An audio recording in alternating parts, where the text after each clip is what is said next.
Hello everyone, তো এদিকে দেখো টোটোর জন্য অপেক্ষা করছি। আবার আগের মতো আমার টোটোর অপেক্ষা শুরু। যারা আমার বড় ব্লগ দেখেছো তারা জানবে আমাকে এখানে দাঁড়িয়ে দাঁড়িয়ে কতক্ষণ যে টোটোর জন্য অপেক্ষা করতে হয় কি বলবো।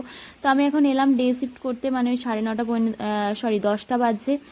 তো মর্নিংয়ে তো অলরেডি ছুটি হয়ে গেছে, মর্নিংয়ে আসা হয়নি কারণ মেয়ে রাত জাগাচ্ছে। তো মর্নিংয়ে আর কি এত সকাল সকাল উঠাও যাচ্ছে না, তারপরে আবার মেয়ের জন্য ব্রেস্ট ফিড কালেক্ট করা, তো সেজন্য অনেকটা টাইমও লেগে যাচ্ছে।